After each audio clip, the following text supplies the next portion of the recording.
All right, so we are going to go ahead and get started today. Hello, everyone. Welcome to the Haitian American Museum of Chicago's first program in 2022, celebrating the 218th year of Haiti's independence. Happy Independence Day. My name is Carlos Bossard, and I am the executive director of the museum. It is great to see you all, and thank you so much for joining us today. HAMOC's mission is to promote and preserve Haitian art, culture, history, and community in Chicago and beyond.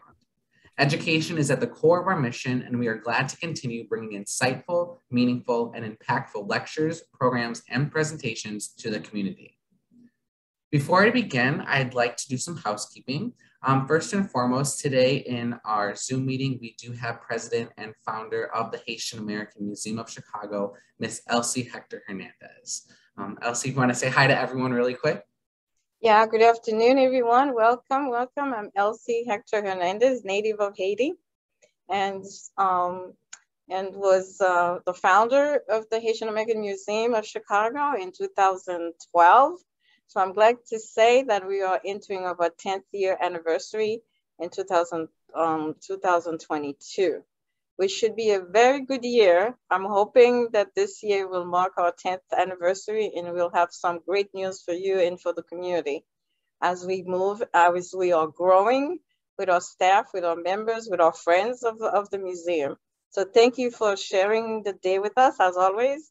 I feel really sad because usually we invite people in person to drink the soup with us as a family. And for the last 2 years, we haven't been able to do that. So hopefully next year, 2023, we're gonna come to the museum and we're gonna share the soup together. But for now, this is the best we could do at this moment. So thank you very much and enjoy the show and enjoy the celebration. And hopefully we'll see you all in 2022. Awesome. Thank you so much, Elsie. Yes, we're looking forward to drinking the soup together in person for next year. Crossing our fingers that it'll be happening. Some other things about today's event: the program is being recorded, so if you do not wish to be seen, feel free to turn your video's camera off. The recording will be available on our YouTube here within a couple of weeks. Also, all of you are automatically put on mute as you enter the room. Please remain on mute throughout the program, and there will be some time at the end of the program to unmute and be in community with each other. Auto-generated captioning is going to be turned on here right now for accessibility. And if any of you need the transcript at the end, please just let me know and we can make that available as well. And then lastly, after the presentations today, there will be a Q&A session with our guests. And again, that will be the time to unmute and catch up with everyone else. And I'm really happy that today's program will also be moderated by HAMOC's educator and grant writer, Ben Henderson. Ben has been at the museum for over 2 years now and continues to be a huge asset, supporter, and friend of the museum. Ben, I'm going to hand it over to you. Hello, everyone. Today we have several guest presenters. First, we'll have Dr. Leslie William Balan-Gubert talk about the importance of Haitian Independence, Independence Day itself, and Soup Joumou. This will be followed by a performance by Maro Rosier, who will give a brief performance and discussion on Haitian music and what inspired him for this piece in particular. Lastly, we'll have Franz Hector, our Haitian correspondent, give us some updates on what's going on in Haiti, how the Haitians are celebrating Independence Day back in the homeland. Plus, we have our resident artist, Jean Yves Hector. He's gonna have a painting on auction today. Throughout the program, you could bid on it. The link will be in the chat during the program, and it'll end at 2 p.m. after the program. So please put your live bids while you can.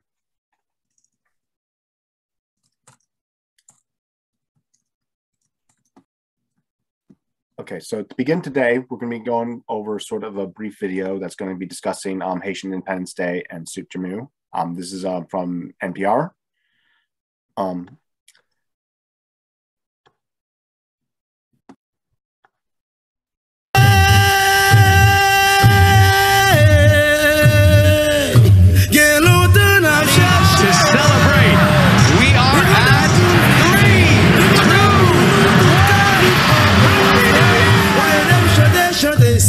January 1st, the beginning of a new year, a call for celebration, and the world celebrates. Whether you're Haitian, Jamaican, American, Colombian, Cuban, people have different ways of celebrating New Year's. People want to go out, go to the club, drink all night, and 5, 4, 3, 2, 1, Happy New Year's. No, we don't say 10, 9, 8, we don't count down and say Happy New Year's. For Haitians, the celebration is a little bit more special because it is also their Independence Day. Haitians celebrate their independence with a soup known as Joumou. I love soup. I love soup. I don't eat or drink soup only January 1st. All the time I take my soup because I love soup. Soup Joumou is so good. I don't know how to explain it. So good. In every Haitian community, not only inside Haiti abroad, they have to eat, to drink soup. When you have it, you know you're having a part of the Haitian culture and part of the Haitian history.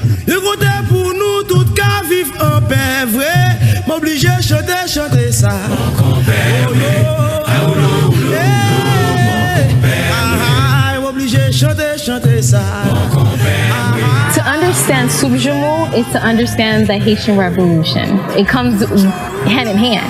They're intertwined. At the end of the day, we are who we are because of Soup Joumou, and it brought us together. If the revolution never happened, I don't know where my ancestors would be. I don't even know what my culture would be right now.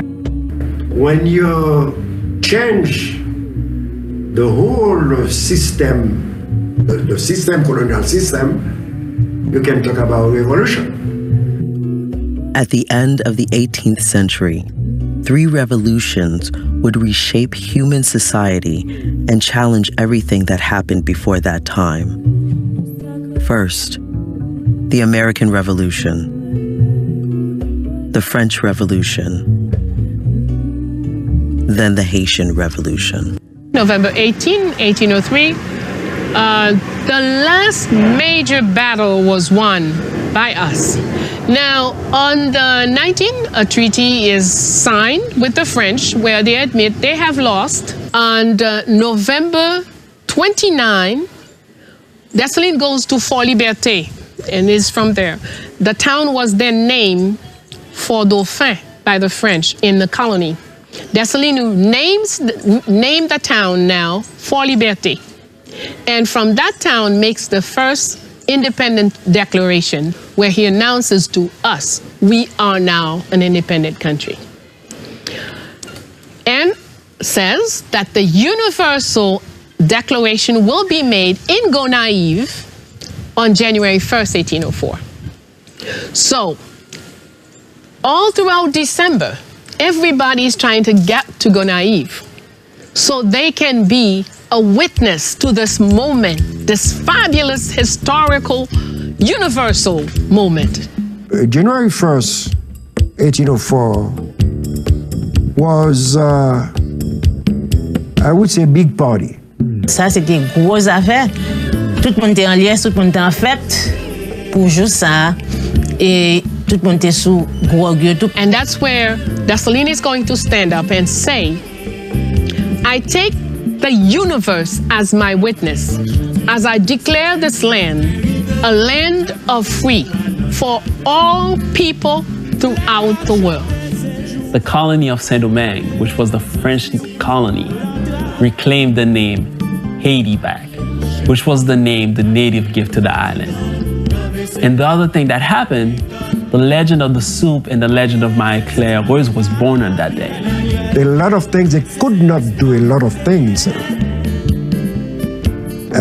According to what I heard, they could not, when they were slaves, they could not drink soup in Saint-Domingue because soup, it was something reserved for the white people, white masters, for the masters. D'ailleurs, yo te kon fè li, mais ou pas de cabouel. Mais avec l'indépendance, le père de la patrie qui est Dessalines, sa femme a décidé en symbole de liberté pour dire qu'il n'y a pas d'exclusion, qu'on a les mêmes droits que les autres. Il a décidé de rassembler tout le monde, il fait au point soupe Joumou et puis il fait soupe en signe de liberté. C'est comme un symbole de liberté pour dire que tout le bagage est fini. It is true there's no written account of exactly what happened on that day, but this is a story that survived, and it is a story I hear from everybody in Gonaïve, that on the day of Declaration of Independence, Maya Claire was asked everybody to come together to drink a soup that was forbidden for them to drink. Imagine they told you the soup was too good for you, the soup was too refined for you as a slave. Transgression is a practice of oppressed people. So when God told Eve, don't touch that apple, she did. I mean, what's a soup, right? I can go and kill a deer and have this big barbecue as a slave. Master will not say anything. But the only thing I should not dare to do is to cook a soup. Then we have to understand why you can kill a deer as a slave and eat with all your family, but one thing you cannot do is to cook a soup. Because for the French, the soup is a practice only civilized people have to drink it before dinner. And if you allow a slave to drink it, then you mean slaves are civilized. So therefore, after the revolution, the first thing the Haitian did was to break that taboo, is to drink the soup. So Joumou is the most important culinary practice in the Haitian culinary tradition. Drinking it means just like said, this is the blood of Christ. All right? Because that soup is the blood of freedom.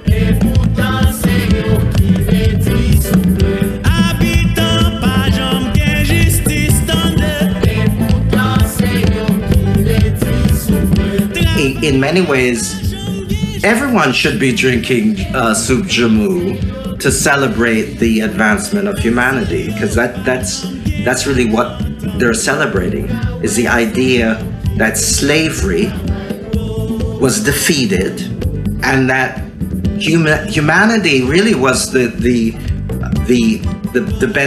benefiting factor here in the achievement of the Haitian Revolution.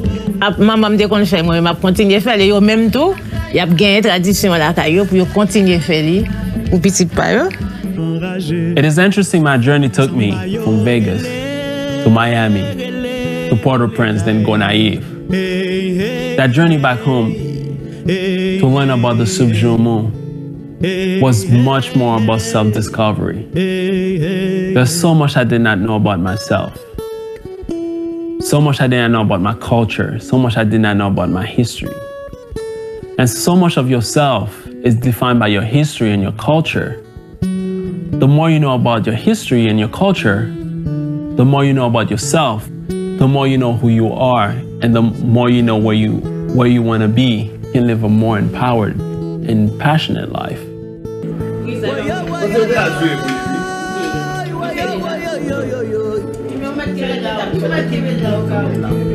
Samba yo relé, samba yo tombé, dans la rue en prison, yo mouri l'enragé.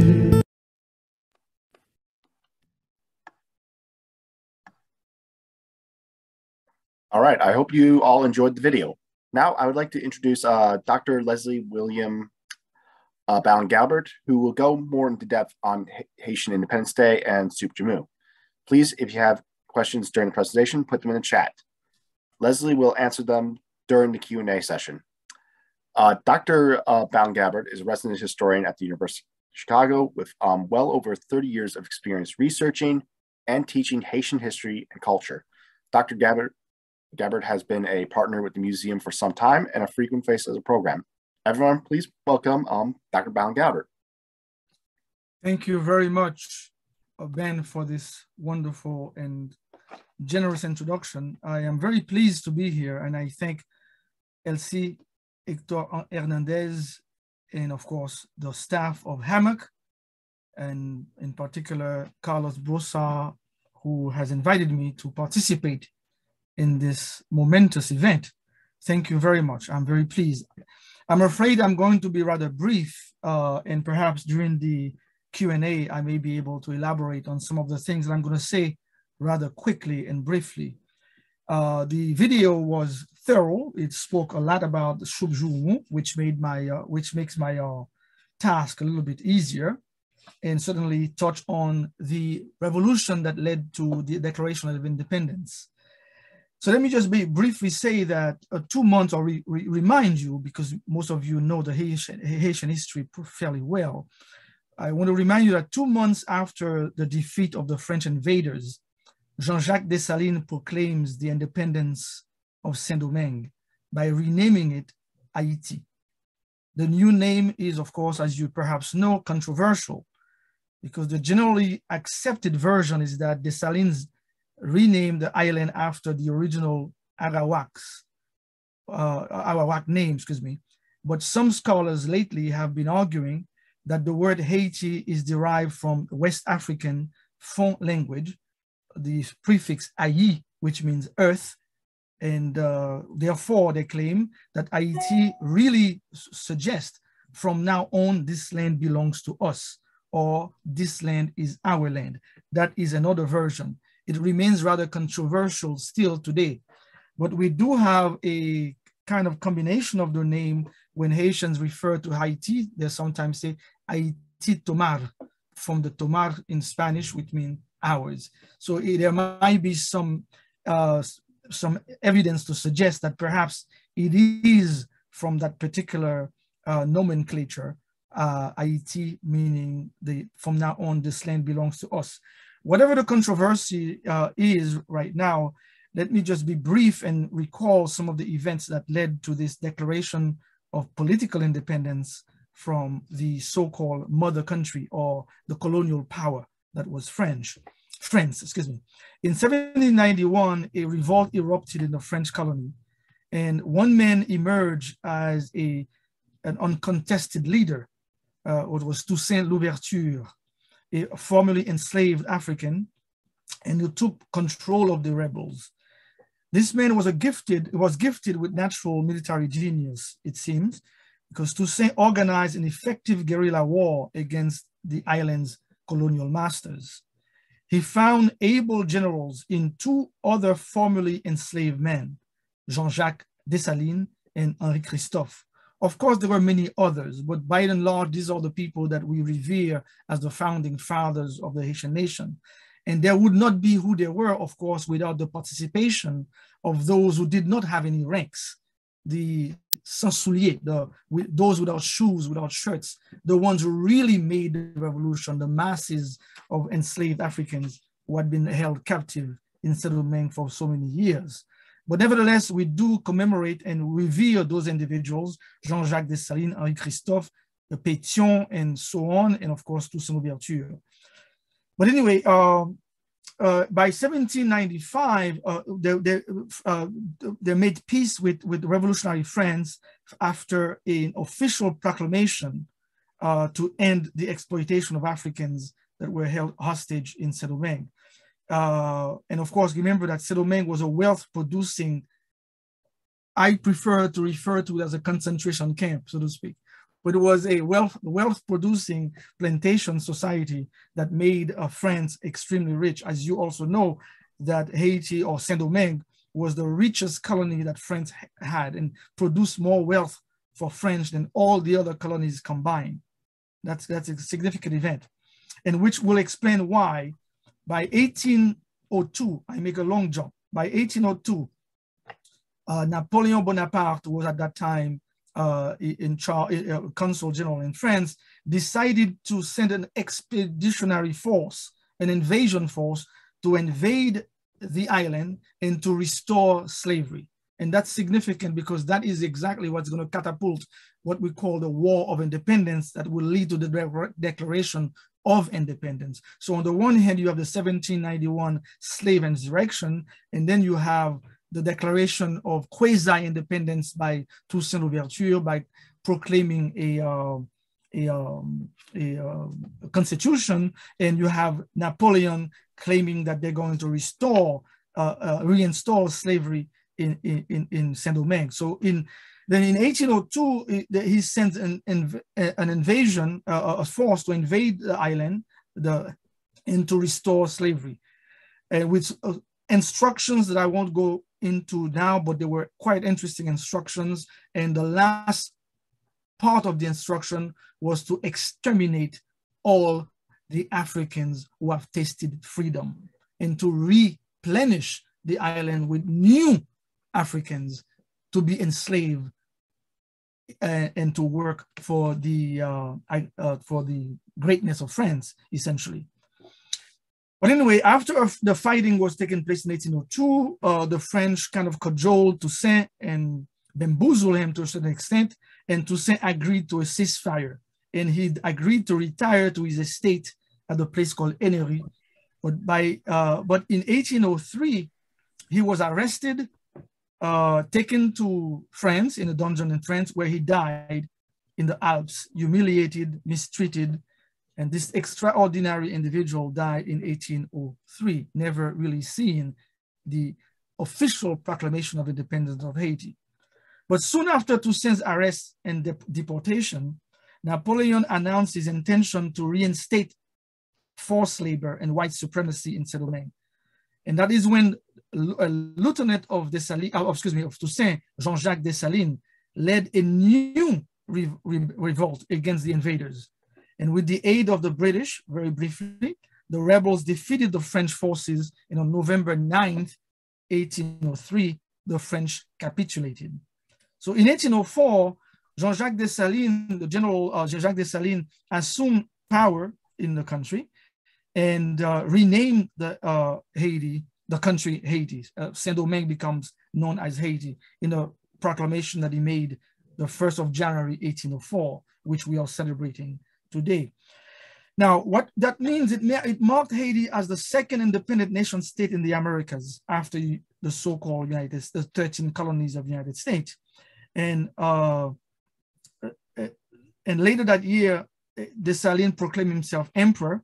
And 2 years later, while putting down a revolt, the man we now revere as the founding father of the nation was ambushed and assassinated cowardly in a place called Pont Rouge. So the revolution and the Declaration of Independence made Haiti not only the first independent nation state in Latin America, the first post-colonial independent Black-led nation in the world, and the only nation whose independence was achieved as part of a successful slave revolution. So in other words, Haiti became a first in many, many, many fronts.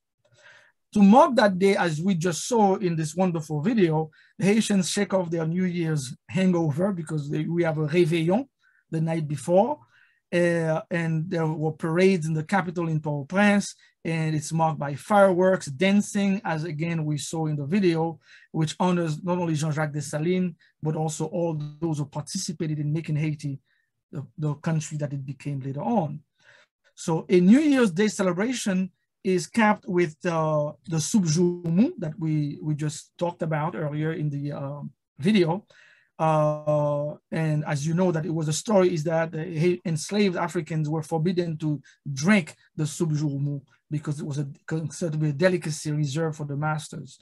So the symbolic significance of drinking the soup Joumou is not simply to celebrate, but to say from now on, we are masters of our own destiny. All of us can sit around the table and savor the fine things in life and so on. Well, let me go forward because time is not in my favor. So I want to say this, and this is what perhaps the most important thing in what I want to share with you is that although celebrated by Haitians in Haiti and also Haitians in diaspora, Haitian independence and the revolution was a trans-regional event.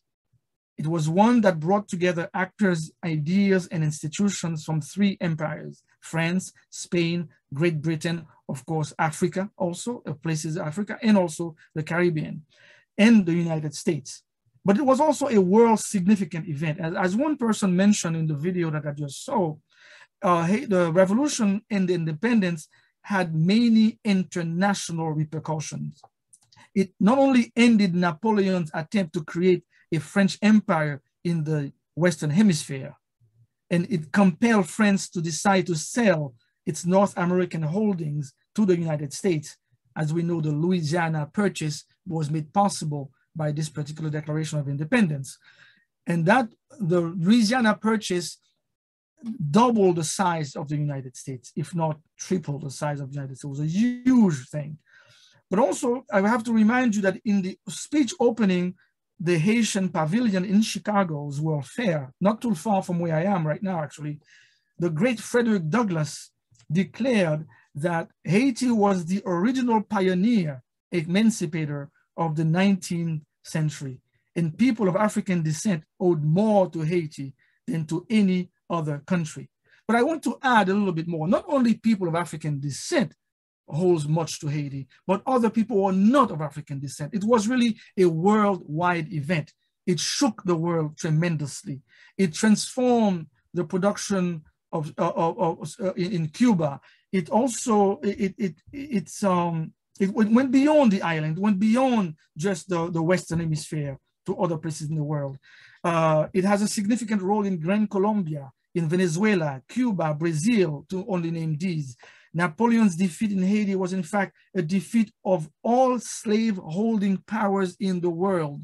Haiti became an exemplar for every place in the world where there was this kind of enslavement, where people believed that enslavement was to be in perpetuity. Haiti proved that to be a lie. It was a huge defeat to white supremacy wherever white supremacy was in practice. So the establishment of Haiti had enormous political consequences across much of the Western world, and also it had cultural ramifications, which we should not forget. As you know, that the refugees that began to flee Haiti, of Saint-Domingue at that time, from 1791 until the Declaration of Independence in 1804, they brought with them the culture that they created in Saint-Domingue, the Afro-Caribbean, very brassage culturel that is a Haitian culture across the Atlantic. So it enriched the cultures of not only Louisiana, but also Philadelphia, Baltimore, and wherever Haitians happened to be. Although it was before the revolution, but before and after the revolution, Haitians continue to enrich the culture wherever they find refuge, or wherever they find a home away from home. So the idea, what I'm trying to suggest here is that the Haitian Independence Day should be a celebration for the world. It's a universal celebration. It's a celebration of the human spirit, the capacity of the human spirit to say no to enslavement, to say no to iniquity, to say no to injustice, and to say yes to life and yes to freedom. I want to end very quickly with, and sorry for being so brief, but I want to end with the last statement that the Emperor Dessalines said in his Declaration of Independence in 1804, the last part, the last smallest paragraph in his Declaration of Independence. It says, I quote, my translation, "Swear then," talking to the Haitians, "to live free and independent, and to prefer death to everything that would lead to replace you under the yoke. Swear then to pursue for everlasting the traitors and enemies of your independence." So the Independence Day of, unquote, the Independence Declaration of Haiti was an independence of the human spirit. It was the independence not only of Black people, but every people, because as you know, slavery was a universal practice. And sadly, it is still a practice in parts of the world. So the Haitian Revolution constitutes a lesson for humanity and something that the world will celebrate. Perhaps a time will come when not only Haitians will be drinking, and Haitian in the diaspora will be eating soup Joumou, but the entire world will, in honor of Haiti, lift their glass and say, long live Haiti, long live Haitian independence, and long live freedom. Thank you very much, and thank you for your attention. And so I understand I'm supposed to hang around because there might be some questions, right? Is that correct? Yeah, that'd be great if you're able to stay a little bit. That'd be awesome. But thank you so much, Leslie. Really, seriously. I always love the historical and cultural background that you bring to the table and bring to the HAMOC community. And I really appreciate kind of your ending, ending on some of those words from the declaration. So I think that is very powerful. So I appreciate you bringing that today too. Thank you very much, Carlos.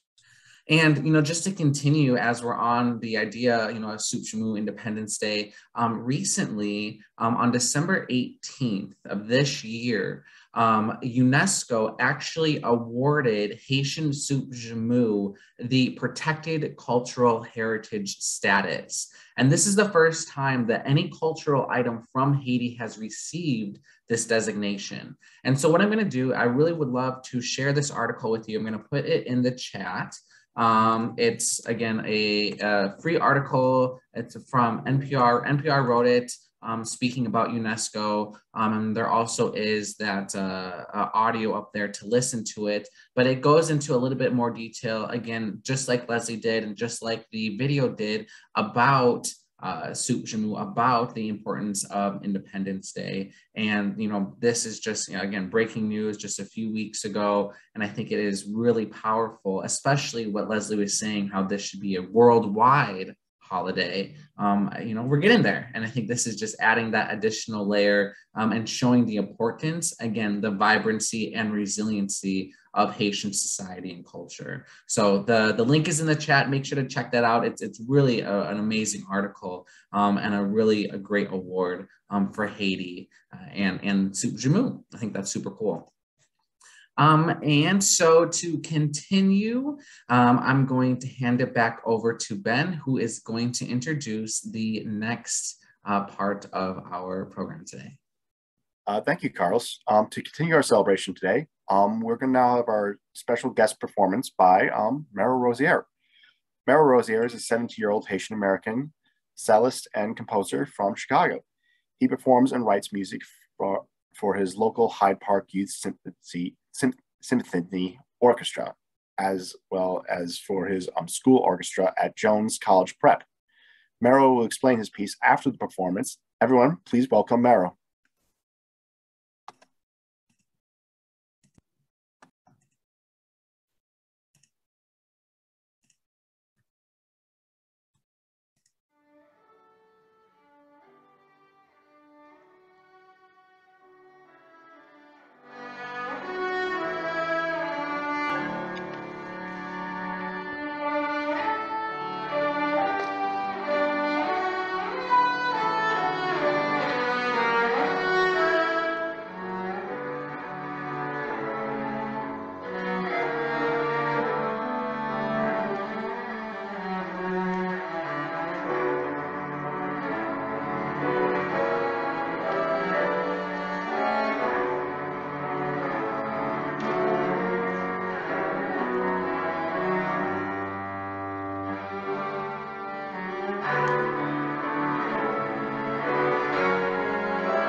Awesome work there, Maro. Could you speak about your piece, the meaning behind it, and give us some context to your work? Yes, of course. So that was Free Spirit that I performed at, as you can see, at church. It was at St. Paul in the Redeemer's Church, which is where I go, and also specifically that was for a particular event that they have every year, which is called Haiti Sunday, which is an event that they have in partnership with a church in Haiti in Tomgato. And so during that event, I usually perform, sometimes with my sisters and other people, and we were doing it in order to raise money for the church and for their programs, both for like the school and the lunch and whatnot. So yeah, that's the piece, and that's kind of the backstory behind it. I guess my idea for writing the piece was mostly just in celebration of, I guess, the people of the community, because FBR have had the relationship with that church for quite some time, and it was mainly to celebrate that and celebrate also, of course, for this event, Haitian Independence. And I think the title Free Spirit captures that. It captures the fact that although there are a lot of challenges that are facing that community in Haiti at large, the people still remain resilient, and they continue to come together in the face of all of the challenges. And so I thought that was a fitting piece for this specific event.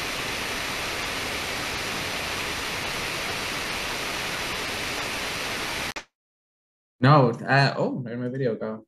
There we go. No, Maro, I really appreciate, your time and thinking that through, and, the reasoning why you wanted to create that. I used to be in orchestra, so just hearing that cello again, it's been a long time, beautifully played, very nice. And at the end, I just loved all the energy that came from the folks in the audience too. And so for anyone who has any kind of additional questions for Maro, he's going to stick around too for the Q&A here in just a little bit. But again, congratulations, Maro, and I really appreciate you bringing your talents to the table today to help us continue to celebrate Haiti's independence. So thank you very much, and we're gonna keep you here for a little bit longer. Now, as we kind of get near the end of today's program, we do have an update from Franz Hector, who is our correspondent, our Haitian correspondent in Haiti. And he sent HAMOC this amazing video that I'm going to share with you all. And this is of soup Joumou being made in Haiti. And it is pretty neat because I've never seen it be made like this. Let me just change it. And again, this is coming from our Instagram, because we did post it on Instagram. So if you are on there, you've seen this already. If not, make sure to follow us, because it is a great place to stay up to date with everything happening at HAMOC, as well as we do post videos, from our correspondents in Haiti. So right here is the video he sent. This is the soup being made. And I've been told, and maybe Leslie, you can speak more to this at the end, but I've been told that there is a traditional way of creating the soup. When we're talking about, heating it up with the rocks and the wood. Something about that is very specific and very particular. So I would love to learn more about that specifically as we kind of get to the Q&A portion. But here we go. There's the soup being made. It looks absolutely delicious. I can smell it through here, really. So a nice little addition that we got from Haiti, straight from Haiti. Franz and his family lives in the southern region of Haiti. So really nice that he was able to send that over to us, get some images and videos of folks on the ground. So again, make sure to follow us on Twitter, or rather Twitter, Facebook, and Instagram. This is on Instagram right now. Go check it out, share it, like it.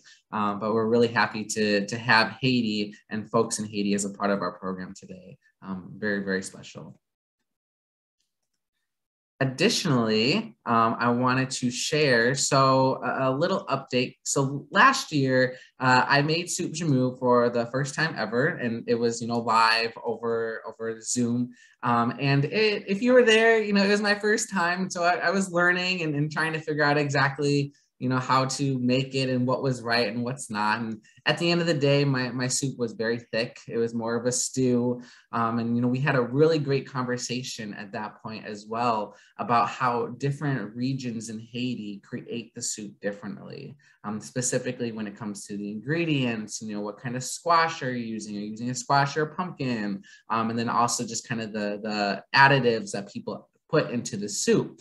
And so I made my soup Joumou this year, and I want to shout out David Riethofer, who's in the Zoom right now. The reason I think it was so successful this year is because he actually let me borrow his big soup pot. And if you remember last year, I didn't know how much soup this was actually going to make. And so I had 4 burners with 4 different pots with, you know, a quarter of each of the ingredients on the stove. And it was a big mess. But I just wanted to show some photos of what my soup looked like and kind of, you know, what I did this year. So my favorite part about soup Joumou is creating the épices. I think that is kind of the heart and the core of the soup for me, because it just smells so good. So this is all my ingredients going into the blender to create the épices. After it was made, you know, just marinating on the meat. And you know, there's always an issue when it comes to cooking in me. I realized I didn't have any gallon Ziploc bags. So I had to marinate my meat in a bunch of saran wrap this year. Kind of all the ingredients I was putting together to make the épices. Oh, there's Maro again. Here's the épices as it was made again. This is my favorite part because it smells so good. And then I use this, you know, on different stuff kind of throughout the next week, because it makes anything just absolutely delicious. The soup Joumou kind of getting ready, getting it all into the pot. Again, you can kind of see how big the pot is. And again, thank you, David. When I was marinating everything again, with the lack of Ziploc bags, you know, I kind of created my own with the saran wrap. That was interesting. Here's a better kind of big picture of that pot. Again, just everything heating up. It was amazing. And this year it was actually like soupy, which I was happy about. This is the final product. So I think compared to last year, if you remember what it was a little funky, but this year it was great. I added my own kind of touch with the noodles. I know they're, you know, usually you use the spaghetti noodles are the ones that are a little bit thinner. I'm like, all right, let's do it a little bit different. Let's put a little HAMOC twist to it, if you will. And so we added some different noodles. Really great soup. I have a friend in town right now, and he absolutely loved it. He'd never even heard of soup Joumou. So I think that's an additional part of the celebration, is just sharing it with people who don't know. And I think during that time, he actually helped me make it. You know, I was talking to him about the importance and significance of the soup. So like Leslie said, you know, this should be a world holiday, something that's celebrated because of the impact it had not only on Haiti and the diaspora, but the impact that it continues to have today within our own households, families, and friends. So my soup Joumou, it was delicious. It's almost gone, actually. We've been eating it nonstop. So if there's anything to say about how good it was, that was definitely it. But I'm looking forward to, in 2023, hopefully coming together in person, and I'm super excited to hopefully use the same pot again, and HAMOC can create some delicious soup Joumou for all of us to enjoy together. We can drink the soup together in person safely. So that's definitely something we're looking forward to the next year. So I just wanted to add those pictures in. I was very proud of my soup Joumou this year, and thank you, Elsie. Thank you. But it was a lot of fun to make, and I'm looking forward to just creating it in next year as well. So here we are, just at the end. We have about 10 minutes left. Ben, I'm just going to hand it over to you one more time to do some Q&A. Awesome. Well, now it's time for the Q&A with Leslie, Maro, and HAMOC. If you have any questions, please feel free to unmute yourself and ask them. Or if you want to say hi to anyone here in the Zoom, make sure you do so too. Yes, please. Hello. It's good to see you. Hi. Bonne année, tout le monde. My name is Gerald. I'm with the Evanston Haitian Community Festival. We hold the festival in Evanston every year. I want to say good job, young man, on that soup. But I'll tell you one thing.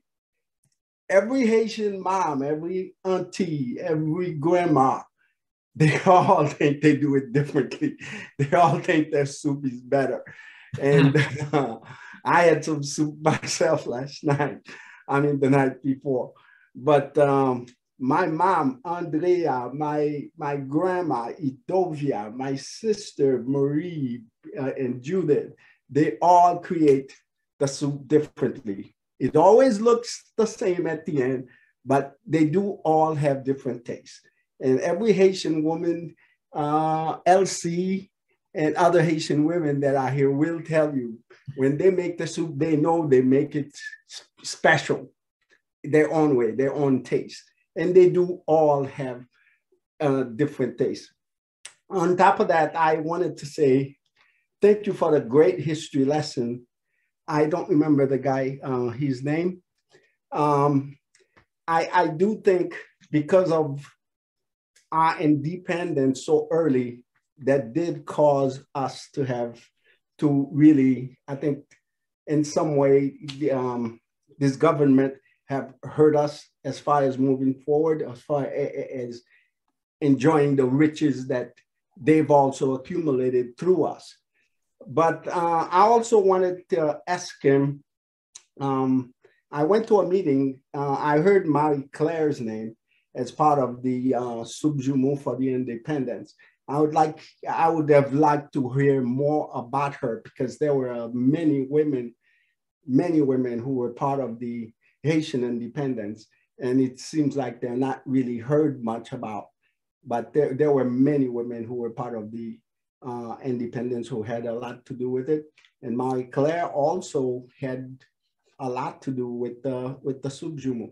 She was probably one of our heroes whom did that. I just would like to have heard more about her also, because we always heard of Toussaint or Dessalines, but there were many Haitian women who were heroes in having our independence. So again, bonne année. Thank you. No, thank you so much for being here. Leslie, I don't know if you have any kind of response to that. No, I don't have any particular response. I think that the gentleman is correct. There is a tendency to celebrate the males, and some, not only all, some. The names always recur to Saint-Louverture, Dessalines, Christophe, Pétion, and so on. And it's unfortunate because historians have to rely on documents. And to the degree that these people may have had some documents that they left behind or some documents about them, so we know more about them. Nevertheless, there is no doubt that women were involved. I mean, Marie-Claire Heureuse happened to have been the wife of Dessalines, so it's not surprising that we know of her. But there was also Sanit Belair. There was also the woman who collected Dessalines' remains, Défilé, they call it Défilé, but Dédé Basile, her name was actually. But there are many women, but there are also women who are not named, whose name we do not know. And in fact, that's one of the reasons why in Port-au-Prince, there was, and there probably still is, I don't know, I haven't been there for a long time, a statue commemorating the unknown maroon, le marron inconnu. Why is that? Because there were individuals whom we do not know about, but we know for certain most have participated in making possible the birth of Haiti. So yes, you are absolutely correct. I mean, the scholarship is still going on. Many people are now digging into the archives and digging into oral history to talk about women who were eminent and who made their marks. And in fact, I might venture to say that without a lot of the women, even during the slave insurrection, the men probably would not have gotten up to do anything. So I think that all the kudos should always go to the women who. Of course. I don't know. I mean, perhaps it may be a maternal instinct. Women are always there to protect what's theirs. You see what I mean? A woman will go to length to defend its Definitely. offspring. Whereas a man might say, women keep us together too, buddy. Keep us together. I beg your pardon? From your meeting, some. Women keep us together. Absolutely. And also, you see, we have a ready-made ploy that men use. We can always say that, I don't know if it's my child. You see, that's why in Haiti we say you cannot not be your great-great-grandmother's great-great-grandchild. You see what I mean? In other words, your lineage is maternal. You know for certain that your mother is your mother. You don't know if your father is your father. So the father can always make that excuse and run away. So without the women really to back up the men, probably will never get up to did this squat. So all kudos must also certainly go to the women. And not only to refer to Haiti as la mère patrie, you know, that to give a kind of a feminine notion to the patrimony, or to the country, to the earth being Mother Earth, we have to also name the people who have done great things. So I think your question and suggestion is well taken, and a lot of work is being done by people to give credit where credit is due. Yeah, just keep the information going, man. That is a beautiful presentation. I want to thank you very much. I'm glad I was part of this. Thank you. Carlos, you had asked about the traditional way of cooking. I'm no expert on that, but what we call traditional way is the way that was present to us in Haiti. Even as I grew up in Haiti, I recall that's how people were cooking. We didn't have those, electrical blenders, blenders, and all these shortcuts. And so one of the reasons why we do believe that exactly everything was done by hand, and it took long. You start preparing what is called the main meal, the midday meal, early in the morning, and it's ready by noon. You see what I mean? And so you are titillated, your nose is titillated by the aroma of this beautiful thing, and it really excites or incites your hunger more. You sit there like, salivating. I'm sorry. I just want to add that please go ahead. Even still now, I don't know, LC, if you do, but I have not seen my grandma, my sister, my mom, my aunties. I've never seen them use any electrical equipment to cook the food. Everything, it'll be my little sister. Sometimes I'm chopping the potatoes.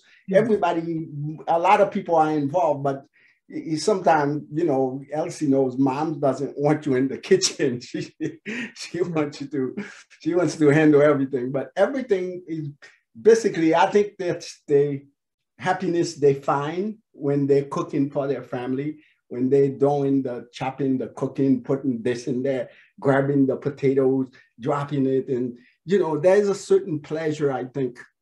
And just like you, I've tried to do the soup Joumou, but I'll never do it as good as they do it. But the enjoyment is chopping things and putting it in there, putting this in there, putting this in there. It gives you great pleasure. And I think Haitian women have always done that, even with the pois avec du riz, rice and beans, whatever they're cooking, there's a lot of pleasure in it. Yes, it's a communal event. I mean, we have in our culture, unfortunately, it may be dying, but the notion of a kombit, when people get together to participate in the construction of something that the community is going to partake in. So cooking is one of such things. And if you're outside of the kitchen, you can only just smell the food coming out, the aroma, and then wait for your turn to eat. And so, it's a beautiful thing. So, but yes, the traditional way, the way you put it, and it's an interesting way to put it, is slow. It's a slow cooking process.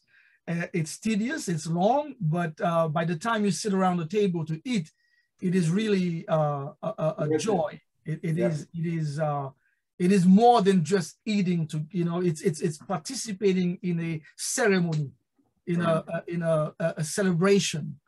And I must say that it's probably like that. Not probably. It was like that as I grew up in Haiti.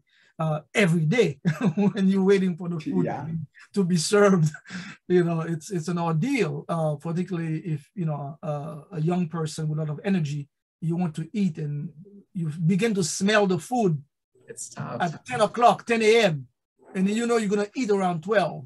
That's it's hard. It's hard. Yeah, it's hard. And it's not a society where at that time, we didn't have snacks. You know, people didn't have snacks in between, that kind of stuff. You had like a morning meal, midday meal, and supper. And in between, maybe one little thing that you might taste here and there.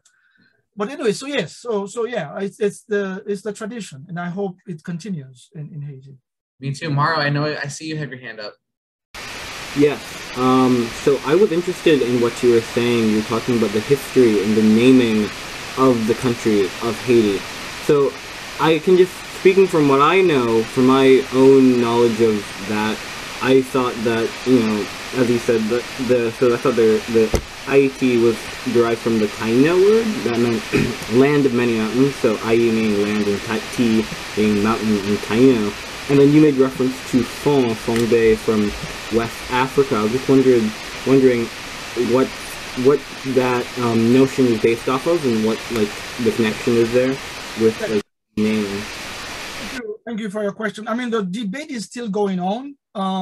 Certainly, people often say that Haiti Boyo Kiskeya was the name, which means land, the mountainous land. But even that has not been. It's not conclusive.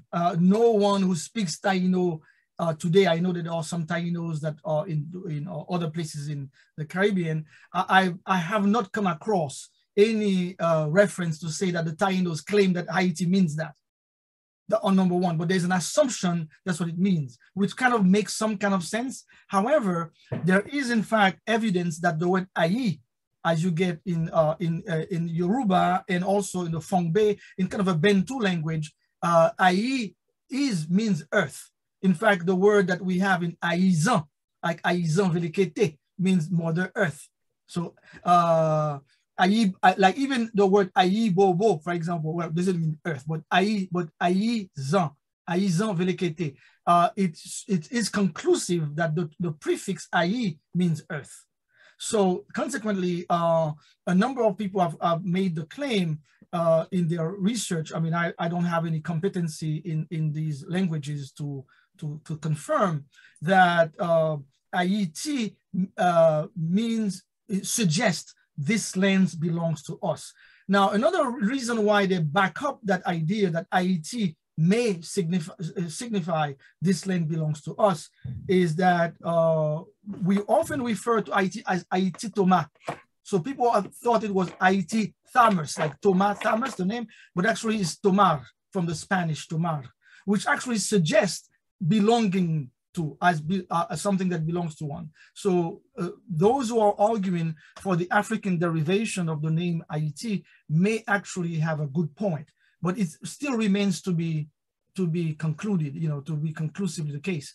What we have to also remember is that when we're talking about Haitians, there were no Haitians before 1804. That didn't exist. Haiti became a nation state in 1804, and the people were earlier on Saint-Domingois, or people of Saint-Domingue, became known as Haitians, you see. It's just like there were no United States, you know, before, you know, 300 years ago. That didn't exist. The people who came over were, for the most part, British, and they were from different parts of the Great Britain area. And so they retained the idea. Now, in what is called Haiti today, the majority of the people from Haiti were from West Africa. There were Ewe Fongbe, Yoruba, Congo, and there was a large population of Congolese in Haiti also. They spoke their language. Now, the African languages from the West African coast have similarities. You find one language have a similarity with the other. So therefore, to say that one language predominates may be incorrect. The mistake began with Herskovits, and actually was professor at Northwestern University, who did wonderful works in Haiti, but his assumption were most Haitians were from Dahomey. because of the prevalence of the Dahomean languages and Dahomean connotation in Haitian society. However, later on, you find other scholars begin to say, no, actually a lot of Haitians from the north are from the Congo region. And so you get the Congolese version. And then lately also you have a number of people who are suggesting that the Yoruba were also very much present in Haiti. So we have the Mina people, the Yoruba, the Kaplua, the Senegal, the people from Senegambia. So all of these individuals, except perhaps from the people who spoke Wolof in Senegal, the language that they spoke were similar in many ways. And the word ayi, the prefix ayi, occurs in many of these languages, and almost invariably it means the earth. You see, so to return to that question again. So we have to understand that what happened in Haiti was first and foremost an African revolution. This is the Africans rebelling against the massive human trafficking and what was the word I prefer to say rather than just for the word slave, because the word slave seems to suggest that there was something within the individual that makes the individual a slave. There was a time in which slave and black became synonymous. That's completely incorrect. Slavery was an institution that was all over the world. You know, not only in the Slavic people were in fact the ones who gave us the name slave, the Slavic people from the Slavs. I mean, you can go and check that out. Don't believe me. Google it. You know, as you know, Google today. You know, it's Slavs. But you have slavery in China, slavery in Korea, slavery in the United in India, slavery slavery in Africa. So slave is not equal to black. So who were those people who were enslaved? They were human beings. Some of them were warriors. Some of them were medicine men. Some of them were religious individuals, and most of them teenagers, by the way, who belonged to kingdoms, by the way. The kingdom of the Yoruba, the Oyo kingdom, the kingdom of the Ashanti in Ghana, the kingdom of the, so on and so forth. And some of them were prisoners of war. However, we must continue to refer to them as not only casualties of war, but people who suffered from human trafficking and hostage, were held hostage in huge concentration camps called plantations. And I don't use the word only for emotional effect. If you understand what a plantation was, there was a periphery beyond which the African enslaved person was not allowed to go. They had to be concentrated within that particular enclave. So that's why you have in Saint-Domingue, if you read about the plantation society, and I'm going to be brief, I'm going to stop right now, that you had different kind of liberties, liberté de savane, liberté. In other words, you had freedom to go a little further, freedom to go, depending on who you were. If you were a slave driver, although you may have been an African, you had more liberties. You could go a little further than most of the other Africans were esclaves de maison, a household slave. So that's why I refer to it as a concentration camp. It concentrated a group of individuals, an enclave of individuals within a particular spatial configuration. So what we are talking about, therefore, is about Africans who some of them newly arrived, by the way, which is interesting.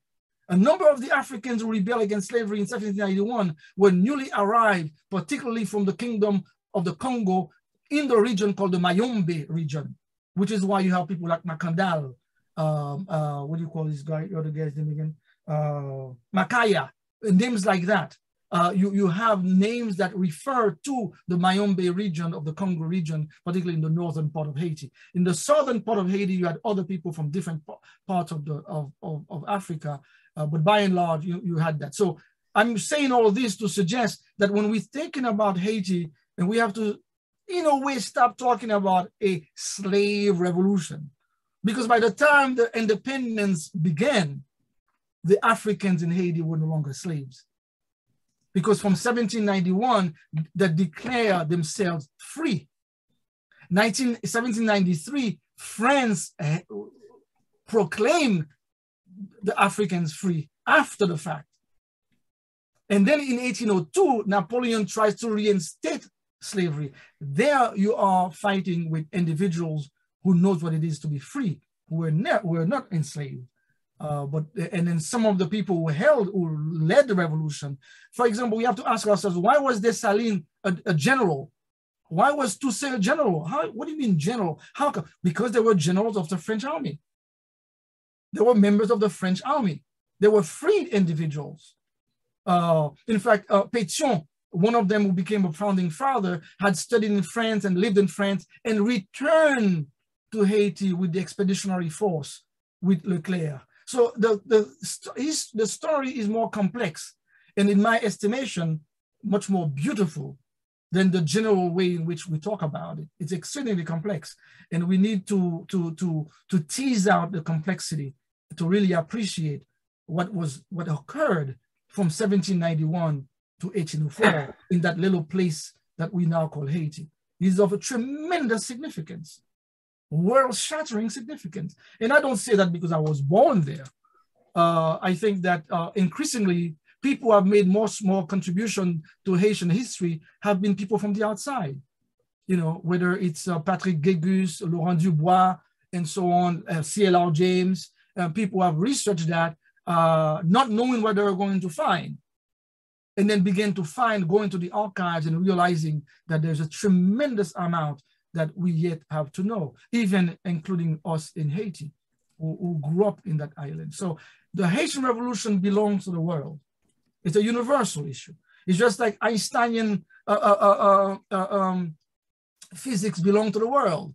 Newtonian physics is a world phenomenon. You see what I mean, right? It's something that it's testament to the human spirit. And so to the degree that we can understand that the Haitian Revolution was a testament to the human spirit, the undominable human spirit to be free, because of it, the vocation of a human being is freedom, then we appreciate that we are also part of that. We have something that we can learn from that. And we have a duty to continue with that spirit of rebellion against iniquity, rebellion against injustice, and saying yes to freedom. See, that is what's make the Haitian Revolution significant. Now, in comparison to other revolutions, sorry, I'm still talking, I'm so sorry. In comparison to other revolutions, the American Revolution was a great revolution too, but it was a revolution of colonists against the mother country. Taxation without representation. They were fighting for autonomy of the colonies to continue a system of enslavement of Africans, while they were saying that, you know, the mother country had no right to tax them without, you know, them participating. It's a great revolution. I'm not downing it, but they had a different spirit. The French Revolution also had a different spirit. It was a number of revolutionaries who were imbued with ideas of the Enlightenment. Lawyers, people like Robespierre, Camille Desmoulins, people like that. They were literate individuals who wanted to have an end to absolutism, an end to the privilege of the aristocracy and the privilege of the clergy. So the third estate and so on. These are people who have hundreds of years of thinking about certain things. Not so the Africans in Haiti. The Africans in Haiti made possible for the first time the meaning of the letter that the French revolutionaries and the American revolutionaries were writing. We hold this truth to be self-evident that all men are created equal, but at the same time there was enslavement. The African in Haiti made it real. Does that make sense? See, it made it real. Because unless the least of these are free, no one can be free. We cannot talk about freedom. It becomes a sham. Because a sham, it becomes just words. La Declaration of the Rights of Men and of Citizens, la Déclaration des droits de l'homme et du citoyen, that was proclaimed in France. At the same time the French were doing that, they're arguing whether or not they should keep their colonies. Because they want sugar and coffee, because sugar, coffee, cocoa, all of these things were coming from the Caribbean, particularly from Haiti, into France. You see, so that kind of privilege that they had, they wanted to keep it, but at the same time, they were waxing eloquent and poetic about freedom, equality, and liberté, égalité, fraternité, and all this kind of nonsense. Whereas in Haiti, it became a real issue. Liberté is not an idea. It's a reality, something that you live. Equality is not an idea. It is something that you practice. Does that make sense? And this is the legacy of the Haitian Revolution. Now, having said all this, people say, well, what happened to your country? Now you're marrying in squalor and poverty. That is true. But we again have to understand other parts of history. As soon as Haiti declared independent, many of the countries who were slave-holding countries around the world, Spain, only Latin America, most of America, the United States with its huge plantation economy, and France with also its colonies elsewhere, they refused to recognize the independence of Haiti. And in concert, they imposed an embargo and sanctions against the country. Why? Because they wanted to ruin Haiti economically and otherwise. And they did. They did. Now, that is not to say that Haitians are not responsible. Of course, we are amply have responsibility for that because we ought to have known better. But nevertheless, we have to also acknowledge the fact that there were concerted effort to destroy something, because to recognize Haitian independence was to recognize the right of Africans to be free. And you could not do that when you have a system of enslavement that was probably throughout the world. That would be a contradiction in term, you see. So I'm not blaming those countries who didn't do that. I'm saying that they were in a quandary. Do we recognize this country? And when Haiti became independent, by the way, and I'll stop here, I really will stop here. The Haitian government invited anyone who would any African who was enslaved, who would step foot on Haitian soil would become the Haitian automatically and become free. Isn't that an interesting thing?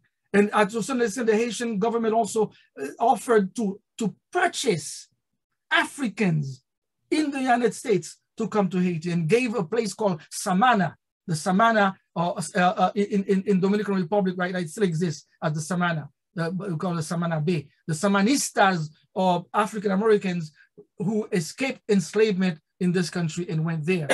There was a lot of promises that Haiti made to the world and to itself. But unfortunately, no island, ironically, no island is an island, no country is an island. There's interdependence, you see. And if you cannot, if you only produce what you consume and consume only what you produce and unable to exchange in the world market, you have no economy. And without any economy, your society it will falter. So what we have right now is this kind of society that has been ruined systematically. Right. Let me invite you to consider this, and I really will stop. During the pandemic, only of 12 months, that made a huge dent in the economy of most places in this country. Yes or no, if not in the world. And imagine that for hundreds of years, a country's economy has been ruined systematically by others. And tell me what you think would have happened to them, you see. So that's what we have to kind of understand. We have to kind of acknowledge certain things and see things more clearly and see our role in Haiti for the year 10,000, if it ever comes. I'll stop. I really will stop.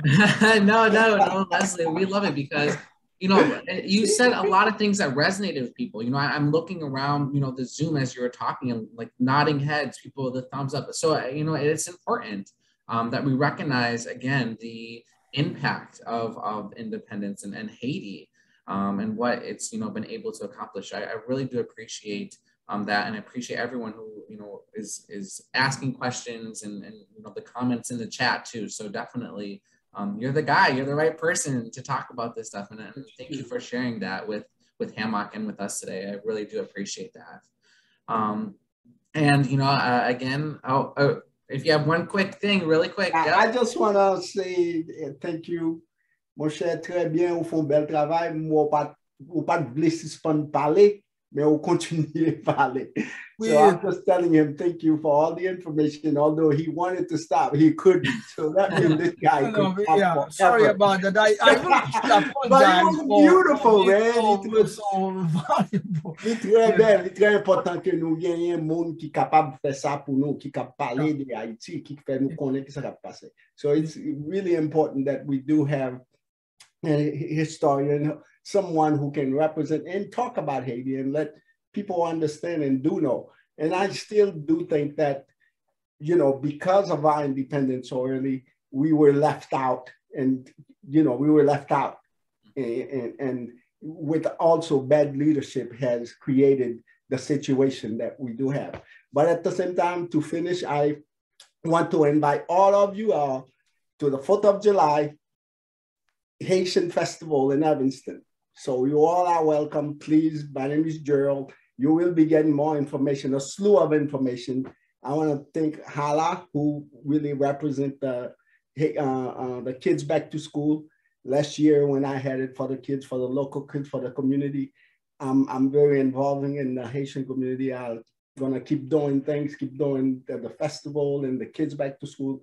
So you will get a slew of information, but you guys are invited. Happy New Year. Monsieur, très bien, très content pour nous parler aujourd'hui. Oh, Messi, thank you so much, and I'm looking forward to that information that we can share out, because we're better in numbers. So definitely anything that we can do to support, just definitely let us know. Beautiful, thank you. And so thank you all for joining us. Thank you, Leslie. Thank you, Ben. Thank you, Maro. And Maro, please keep us up to date with any other kind of musical performances or pieces that you want to share with the community. You being here and representing, being a young Haitian American with a great deal of talent is very important to us. So we want to make sure that we can continue to uplift you in any way, shape, or form that we can. And before we go, I just do want to make 2 quick announcements. Dr. Knight will be bringing back his lecture series here in 2022 for some great conversations surrounding Haiti and the Haitian diaspora. His first presentation will be happening later this month on Thursday, January 27th from 6:30 to 7:30, and the topic is going to be around Haitian immigration. And then secondly, HAMOC will be opening its newest in-person exhibition. It is called On the Way Home, All Light Was Green. And it's an exhibit by our current artist in residence, Jean-Yves Hector, and that will be opening on Friday, February 4th. Just keep an eye out for some promotion and more information that will be coming out here shortly. But if you are able and willing to join us safely in the museum on that day as we celebrate Jean-Yves' exhibit, he hasn't had one at HAMOC for a couple years now, so we're really anticipating this one. I've seen some previews of the work. It's really going to be great, so I really hope you all can come in and enjoy that with us in the museum. Again, thank you all so much for being here today, celebrating Haitian Independence Day on the 2nd. So I hope you all had a fabulous New Year's and Haitian Independence Day yesterday. Make sure to keep on drinking that leftover soup Joumou if you made it. I know I'm about to go make myself a bowl right now. And next year, we're really looking forward to hopefully all coming back in person, making some soup, drinking the soup together, and just keep an eye out for some things happening at the museum this year. 2022, like Elsie mentioned, is our 10th anniversary. We have a lot of fabulous things planned, and we're growing. And so I just invite you all to come along with us this year on that journey, because there's lots of, like I said, lots of really cool things about to happen.